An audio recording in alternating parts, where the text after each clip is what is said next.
Wow, Rocky Gerung menilai Anies buruk dan kurang mampu merakyat, ditulis oleh Widodo SP dari laman siwar.com. Nggak bisa mikir Anies asal buat kalimat doang. Ya udah biarin aja tuh dia akan kalah karena itu. Sebetulnya Anies ya orang biasa aja tuh yang narasinya kan kebiasaan dia bicara ya begitu tuh. Ya udah apa yang susah atau di mana susahnya? Apa alasan Rocky Gerung mengatakan mengusulkan usulan konyol ini? Karena ini masih satu jalan atau satu jalur dengan narasi yang disampaikan oleh Tempo. Anies ini kayaknya nggak belajar gitu. Kayaknya nggak belajar. Kenapa? Karena untuk level Anies Baswedan itu levelnya hanya bisa kirim surat ke dubes-dubes gitu. Orang ini memang menjadi orang yang seringkali nyinyir terhadap kebijakan pemerintah yang justru pro kepada rakyat dianggap sebagai kebijakan yang bodoh. Selama ini orang ini bebas ngomong apa aja, bahkan berkata-kata dengan kasar di sebuah acara TV yang sekarang sudah dibubarkan TV-nya acaranya. Rocky Gerung dikenal akan ucapan-ucapannya yang kerap menyindir dan mengkritik pemerintah dengan keras. Tak jarang ada ngawurnya pula. Namun saat bicara menyangkut orang-orang yang berada sebarisan dengan dirinya, malah ucapan-ucapan RG cenderung baik. Jadi ketika belum lama ini RG mencoba menilai kinerja Anies sebagai figur yang buruk dan kurang mampu bekerja. Bisakah setidaknya kita menilai bahwa kali ini RG sedang jujur terhadap penilaiannya kepada sosok Anies? Mari perhatikan kutipan pernyataan RG berikut ini. Anies buruk, tapi ada yang jauh lebih buruk. Anies kurang mampu turun merakyat, ada yang lebih kurang mampu toh. Rocky Gerung tanpa basa-basi juga mempertanyakan kemampuan Anies kalau pendukungnya berkata bahwa ex-Mendikbud pecatan itu sebagai antitesis Jokowi. Ia berkata, Anies mampu nggak betul-betul jadi antitesa dari Jokowi? Anies itu dibesarkan, dirawat, diasuh oleh masyarakat sipil. Ide dari masyarakat sipil adalah upaya untuk menghalangi instruksi dari modal. Saya kurang begitu paham sih ya dengan kalimat RG yang terakhir, khususnya poin bahwa Anies dibesarkan, dirawat, dan diasuh oleh masyarakat sipil. Kalau maksud RG bahwa masyarakat sipil yang disebutnya mewakili kelompok yang suka menggunakan agama untuk kepentingan politik, saya bisa menyebut pernyataan itu tepat. Hanya ketika RG menyebut oligarki dan nantinya mengarah pada kelompok yang mendukung pemerintahan Jokowi, maka hal itu jadi kurang tepat. Maklum, di negeri ini yang kerap disebut oligarki oleh kelompok anti pemerintah sebenarnya tidak anti banget sama pemerintah dan Jokowi. Mereka hanya peduli pada kepentingan bisnis dan keuntungan yang bisa diperoleh dengan tanpa ragu bermain politik dua kaki. Hanya kalau RG sampai berani menyebut kalau Anies itu buruk, maka bisa dibilang selesai sudah harapan Anies untuk memperoleh dukungan RG dalam ambisinya meraih kursi RI 1 atau setidaknya meramaikan Pilpres 2024. Kinerja yang begitu buruk sebagai Gubernur DKI Jakarta dan kurang mampu merakyat, ditambah status Anies yang kini hanya rakyat biasa dan bukan siapa-siapa, maka klop sudah alasan bagi rakyat untuk menenggelamkan kans Anies mendapat tiket Pilpres 2024, sekalian Nasdem yang mengurus. Tampaknya RG ini tampak agak kalem ya sejak ditemui Gibran di kediamannya. Namun berharap bahwa RG benar-benar mulai normal dan waras logikanya dalam berpolitik, ya masihlah perlu diuji oleh waktu. Meski kejujurannya kali ini terasa pas dan bisa dikasih setidaknya 1 jempol ke atas. It's very good.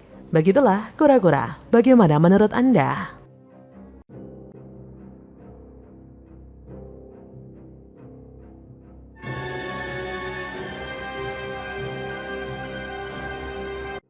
Presiden Jokowi menjadi magnet di KTT G20, kayak begini dibilang bukan siapa-siapa, ditulis oleh Widodo SP dari laman siwar.com.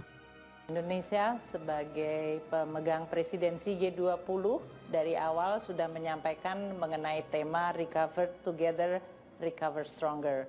Ini artinya kita ingin tetap menjaga forum G20 sebagai Global Economic Premier Forum untuk kerjasama karena dunia dihadapkan pada tantangan yang tidak bisa diselesaikan oleh satu atau dua atau sedikit kelompok negara-negara.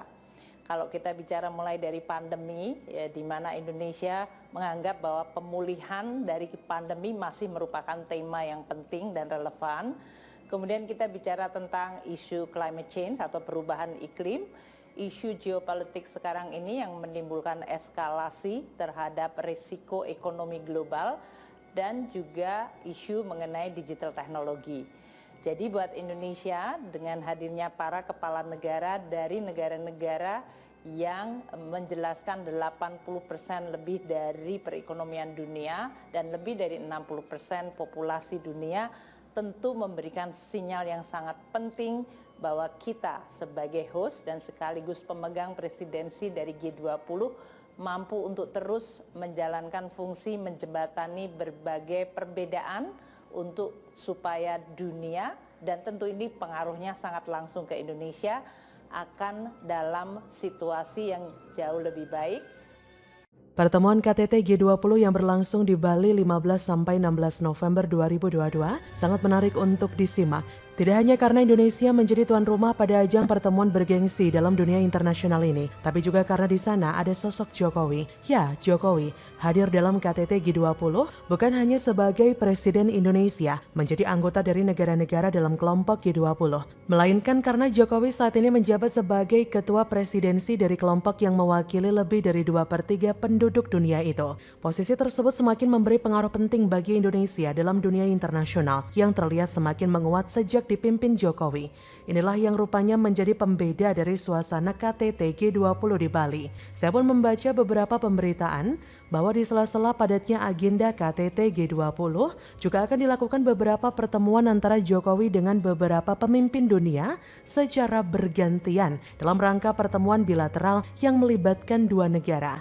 Nah, hal yang menarik adalah munculnya pengakuan dari pihak Indonesia sampai kesulitan mengatur waktu untuk menyelipkan agenda pertemuan bilateral pada jadwal KTT G20 kali ini. Karena kabarnya beberapa pemimpin dunia itu ingin banget bertemu secara khusus dengan Presiden Jokowi. Wow, kondisi yang tidak mungkin terjadi seandainya Indonesia hanya dianggap sebagai negara berkembang biasa, lemah dan tak berdaya, atau dianggap bisa disetir oleh negara-negara luar, khususnya Amerika Serikat. Memang kita tidak tahu persis agenda apa yang dibicarakan oleh para pemimpin negara itu dalam pertemuan bilateral, tapi kita bisa meyakini bahwa pertemuan itu pastilah untuk membahas hal yang lebih penting, tidak hanya bagi masing-masing negara, tapi juga untuk tujuan yang lebih luas. Jokowi seperti kita tahu memang menjadi magnet setiap kali ada acara internasional baik di tingkat ASEAN, tingkat Asia hingga tingkat dunia. Tentu kita masih ingat beberapa pemberitaan yang beredar di media online atau media sosial, di mana posisi Jokowi saat foto bersama para pemimpin dunia kerap kali berada di area tengah dari kumpulan para pemimpin negara dunia itu. Minimal Jokowi berdekatan dengan pemimpin dari negara-negara besar dan kuat di Eropa ataupun Amerika. Jadi agaknya salah besar sampai hari ini masih ada yang menganggap bahwa Jokowi itu bukan siapa-siapa, atau menganggap jika Jokowi itu tidak berpengaruh atau hanya presiden dari negara berkembang seperti Indonesia yang belum lama ini salah seorang kepala daerah bahkan terkesan malu untuk menyebut nama negerinya sendiri. Semakin bangga loh saya dengan Pak Jokowi kalau sudah begini. Saya pun semakin yakin jika untuk Pilpres 2024 posisi Jokowi masih sangat penting dalam menentukan arah atau pilihan dari para pendukungnya akan tertuju pada calon penerus beliau setidaknya selama 5 tahun mendatang. Begitulah kura-kura, bagaimana menurut Anda?